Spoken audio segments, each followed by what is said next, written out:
All right, bowl season rolls on here as we get a little bit closer to closing out 2023. By the time 2024 is here, we will be that much closer to crowning a national champion. But opportunities presenting themselves certainly in these bowl games coming up. We're going to break down a few of them for you. We've got 3 best bets coming your way. You're definitely going to want to hear what these guys have to say here as we welcome back in the Brian Squared, BP in the house, Brian Leonard in the house, ready to go. And of course, somebody's got to keep us sane here. That will be Rob, Mr. Wilberforce Vino in the house, ready to go here. And gentlemen, happy holidays to you. Happy New Year. Let us dive in to some of these bowl games coming up here over the next week or so. And BP, we're going to start with you in the Peach Bowl as Penn State, who taking on Ole Miss. One team can probably score. The other team might not be able to score. Which one of those teams is which here in this game? Well, Joe, you look at this matchup, you look at the 2 seasons for Ole Miss and Penn State. There's one key similarity, and that's these teams struggled when they stepped up in class. Penn State, obviously, we know about the history under James Franklin and inability to beat Ohio State, Michigan. It was same old in 2023. They lose to those 2 teams 20-12 and 24-15. Ole Miss, meanwhile, they got a win over LSU, a wild 55, 55-49 was the final, or 52-49. A lot of points were scored in that game. But in the other step-ups in class for the Rebels, they lost 24-10 to Alabama, 52-17 to Georgia. You look at a stability perspective coming into the bowl game, things look to be in Ole Miss's favor right now. They don't have really any key transfers or opt-outs. Jaxson Dart, Quinshon Judkins on track to play, although that could obviously change. We still got a week to go until kickoff. Penn State, already 2 opt-outs, Chop Robinson, Theo Johnson. You got to be on the lookout for more key left tackle, and Kalen King, their best cornerback, could also join them on the sidelines for this one for the Nittany Lions. And then we have to talk about the shakeup in the Nittany Lions staff, Joe. New OC coming in for next year, and of course, Manny Diaz, the DC, he's gone. He took the Duke head coaching job. But I look at this line and I think about what we've seen so far this bowl season, albeit a relatively small sample size. There have been overreactions in terms of line movements to opt-out news, transfer news. And I just think Penn State should be favored by more in this game, guys. I know we all mock James Franklin in big games, deservingly so. But Penn State's a better team than Ole Miss. I think we can lean on a defense that was number 1, yards allowed, number 2 in scoring, number 1 against the run, number 1 against the pass. And here's a stat for you. These 2 teams have obviously combined to play a total of 24 games this year. The favorite in those 24 games, 23-1 straight up. Penn State's the favorite here. Lay the short number. James Franklin, I think something to prove, while the Lane train, he just got paid. He's fat and happy this holiday season. I'll be backing the Nittany Lions in this one. Wow. Fading Joey Freshwater. My goodness. Got to tell you, this is going to be an interesting one here, though. A little SEC Big Ten. Always love to see it this time of year, if nothing else. Fantastic bragging rights moving forward between those 2 schools. And we also have another very interesting game where Brian Leonard, same situation. One team feels like they might be able to score. The other team might not. So the question is, when we're looking at Iowa and Tennessee, which team is which in this one? It's not often you see a bowl game with a total in the 36 range. We'll see what happens here, if it'll be different than it was in the regular season, or we'll get the same type of defense as Iowa has shown. The total's 36, and yet one of these teams in this game, Tennessee, has scored more than 36 points by themselves 5 times this year. We all know about the Hawkeyes' lack of offense. Over the last 7 games, they've scored a combined 85 points, including being shut out in the Big Ten championship game. But this defense has been amazing, especially when you consider the bad field position that this offense leaves them. Only twice all season have they allowed more than 16 points. That's the Iowa defense. And that was against 2 top 10 teams that they played, Penn State and Michigan.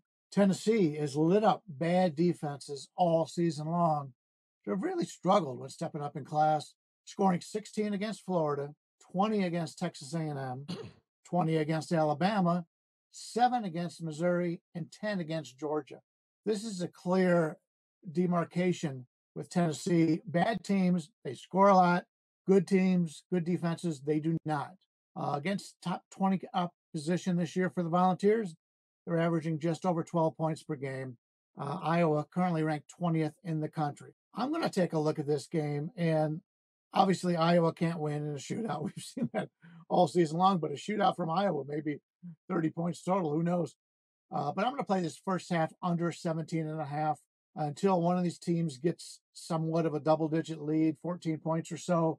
I think it'll be a defensive struggle, and we may not see that 14-point lead the entire game, but I know we'll see it in the first half. So we'll play the first half under 17.5. Just don't trust this Tennessee offense against a good defense. And despite Iowa's bad offense, that defense has just been real impressive this year. Yeah, it's I don't know.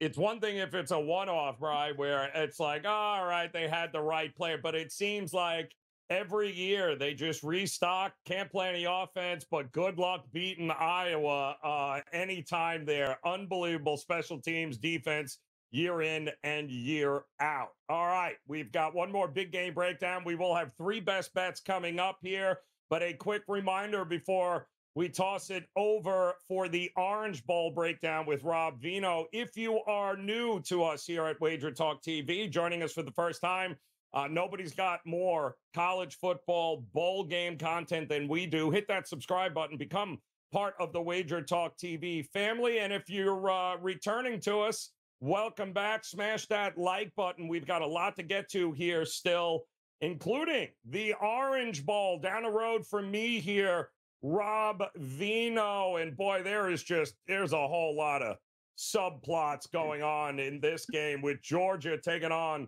Florida State. I will say this here in and around town, Vino.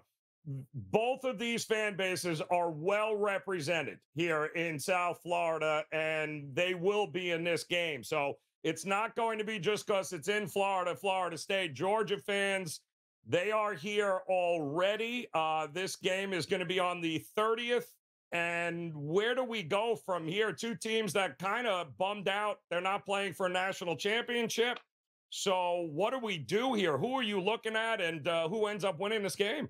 This might be one of the hardest ones to handicap here, Joe, 9 days out, because we still have a lot of unknowns in this game. The personnel losses could end up to be really large. They could end up to be heavier one side than the other. They could end up to be somewhat light. I think the biggest news so far, Carson Beck announces he's coming back to quarterback Georgia. So we have a starting quarterback. And Tate Rodemaker, the number 2 for Florida State, will play. When you go up and down, the potential opt-outs, the transfer portal guys, the guys who may not play in this game. For FSU, the offense is hurt worse than the defense. Defensively, Florida State should be stout in this game as they were all season long. They do lose Jared Verse, who's an NFL edge rusher. But aside from that, I would consider that the 2 losses on offense mean a lot more. Johnny Wilson, wide receiver, Trey Benson, running back. Not that these teams don't reload, but still, it's a lot of production to lose. And of course, you pointed out last week, Joe, on that fabulous social media outlet, Twitter or X or whatever Elon wants to call it nowadays, that Florida State players are leaving over NIL money at this point. So who knows what's going to happen where that's concerned. So you're staring at a game that's lined at 14.5, 44.5. Can I play a side? Can I play a total? Can I play a first half? Will one team show? Will one team be angry? I think mindsets are important here.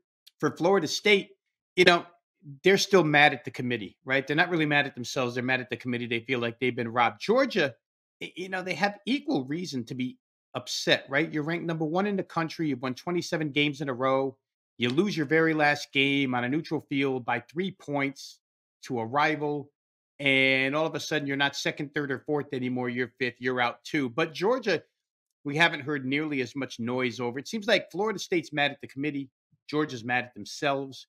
I would rather play the team that's mad at themselves because I think that sparks a little bit of motivational fuel. But as I said earlier, you start going through Georgia's potential personnel losses, and there's a lot of guys there. However, Kirby Smart's been on top of the recruiting trail for a long time, at least 3 years now, where they've been either one or two. Maybe they were one all 3 years. I'm not sure. But since he's been there, they've recruited like crazy.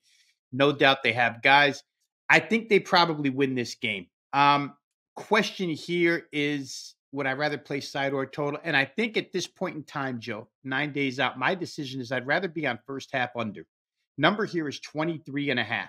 And with all the moving parts that are going on right now, I find it hard for either offense to be really fluid at this particular junction. Now, again, Carson Beck back is huge, but you still worry about Bowers. You worry about McConkey and all these other guys. So for me, again, my opinion could change over the course of the next 9 days. We'll see what the information brings us. But right now, I would say if you're going to play it, I'd look Georgia, Florida State under 23.5 first half.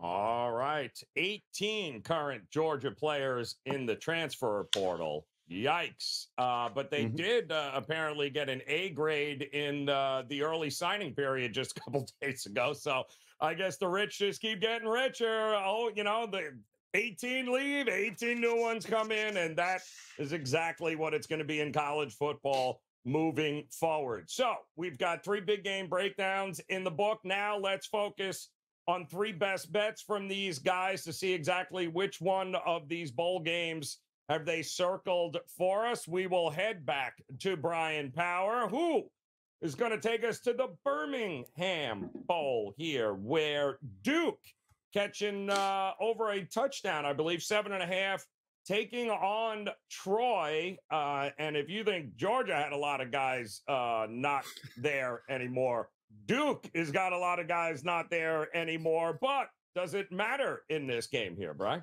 Yeah, obviously any bowl handicap now, Joe, has to start on looking at the transfer portal, looking at opt-outs. And as you just alluded to a moment ago, in that regard, it does not look too bright for Duke here. Starting quarterback, top running back, starting cornerback, 3 starters in the front 7, all in the portal.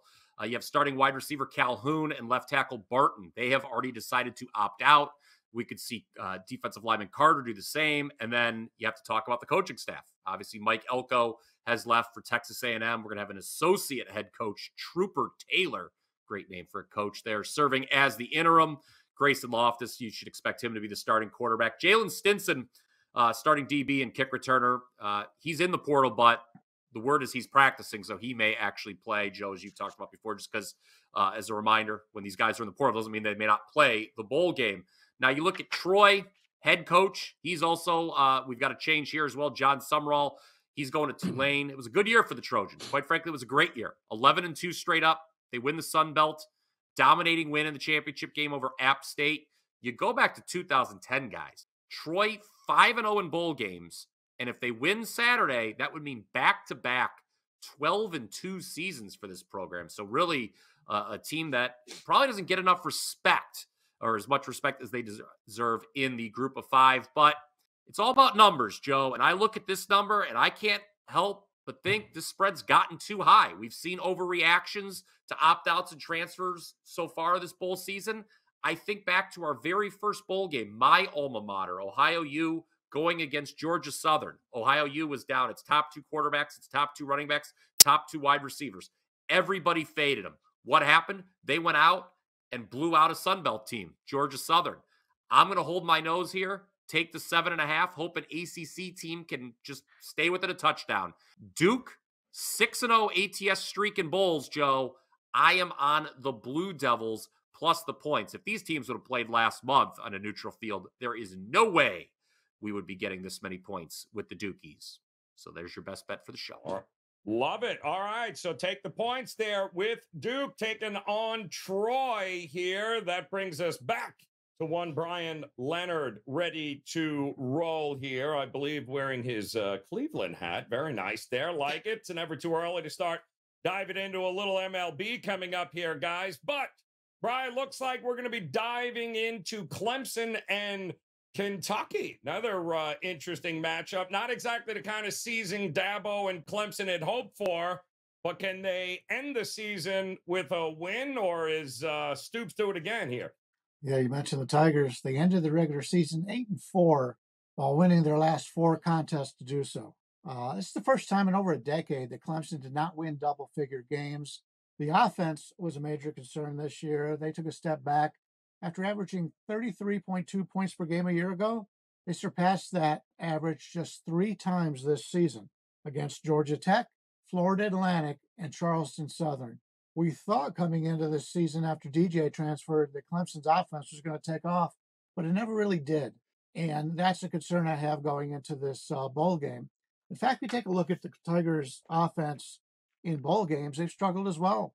Last 5 bowl games, they scored 14, 20, 28, 25, and 29 points. Now, a couple of those, they played for in the Final Four, and they were playing against very good defenses, but they still have not scored a lot of points in bowl action. They only played 3 ranked teams this year, and they lost 2 of them.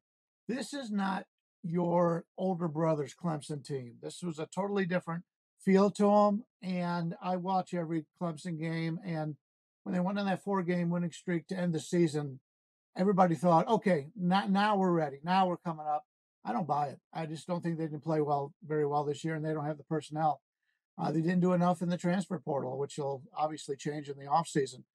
Kentucky didn't go bowling last year, and the year before, they were shut out in their bowl game to Iowa, the team that we broke down a little bit earlier. That's the only bowl loss for the Wildcats in the previous 5 postseason games. Unlike the Tigers, who seemed to straighten out their season down the stretch, Kentucky basically backed into a bowl game. They lost 5 of 7 to end the season, but they did face 5 ranked opponents this year, which was 2 more than Clemson did. We just simply cannot trust the Tigers team to win by margin in this one. To me, they entered the game overconfident by listening to some of the quotes that are coming out of camp, and we can't see them coming in here caring as much as Kentucky does. Kentucky's got a reprieve. They didn't have the end of the season that they liked, but that all goes out the window if they can knock off Clemson in this bowl game, and I think they do. I like Clemson here, Kentucky here, and I think Kentucky wins this game outright.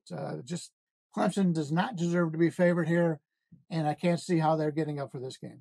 All right, there you go. Good stuff there. Kentucky and Clemson coming your way as a best bet, and that leaves us one more best bet coming your way with Rob Vino ready to go here. And Vino, an intriguing one coming up here. And injuries, some opt-outs obviously are a concern in just about every game. But when it comes to Georgia State taking on Utah State, I'm thinking 2.5 is the number here. Total is interesting in this game as well, depending on who you like. I think it's correlated.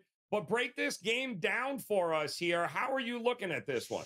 All right, I'm going to look at it from the Utah State side, Joe. The line has pushed to them. There's still less than a field goal. I'll lay the 2.5 with Utah State in this game. Georgia State's last 5 games of the season were a pure dumpster fire. It's easy to excuse them for getting manhandled 56-14 at LSU. Okay. They didn't cover the plus 31.5, though. They lost by 42. But you can't ignore the 3 straight losses of 17, 28, and 28 to Sunbelt losses prior to that game. And then their regular season finale where they had a 21-0 halftime lead and blew the game in the second half to Old Dominion. So it's a team that really closed very, very weak. They kind of skidded into this bowl bid. They got the bowl bid really early, and it's almost as if, okay, mission accomplished. We don't need to play anymore. They did cover that game against ODU by 0.5 point.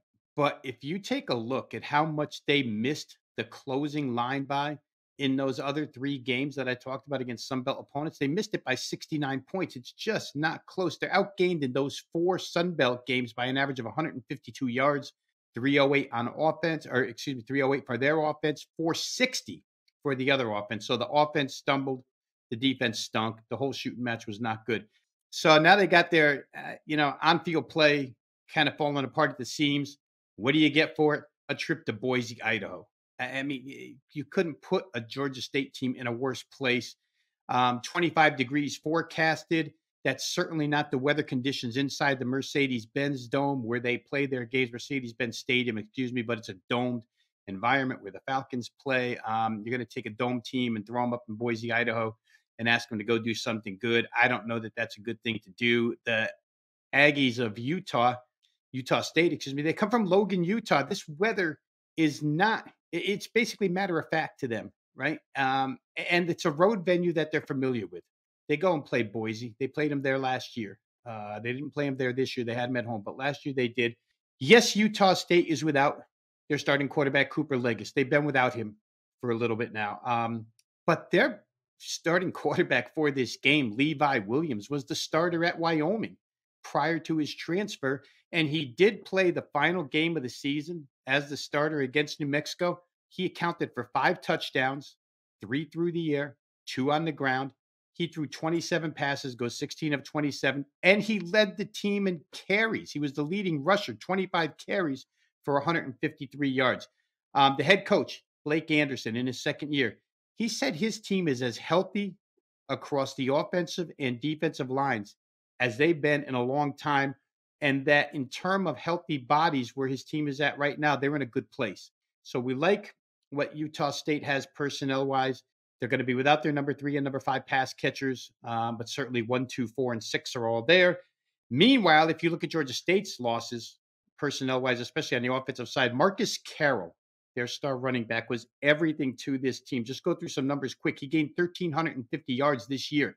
The closest back to him gained 61, but also hit the transfer portal, leaving their third rusher, the starter for this game, a guy who's gained 31 yards all season long. Not good for them. They also lose wide receiver Robert Lewis, who was the team's number 1 wide receiver. I just don't know, Joe. Utah State doesn't have a good defense, but it doesn't seem like they're going to have much to have to combat here. And their offense, which is the 5th fastest tempo in college football this year, with a dual threat quarterback, all this stuff that Georgia State has to contend with, the travel, the weather, the opposing offense. I just think Utah State can outscore them by, potentially 10 plus, never mind just 2.5. So I'm going to take Utah State in a game that should be location friendly to them and certainly not location friendly to Georgia State. All right, there you go, guys. So we got 3 big game breakdowns, 3 best bets from 3 of the best at Wager Talk during the college football season. And we've got still many more bowl games to break down for you coming up, including the college football playoffs and eventually a national championship. So we've got you covered. I'd encourage you guys go visit Brian Power, Brian Leonard, or Rob Vino over at wagertalk.com. Partner up with them for the remainder of the bowl season. And make sure you smash that like button, hit the subscribe button, and make plans to come back and join us. In fact, you can hit that video on your screen right now and get access to all the rest of the head-to-head matchups coming up in bowl season with more best bets. It's just a click away. So come back and join us again soon. Looking forward to it. Best of luck with all of your plays. We'll see you soon.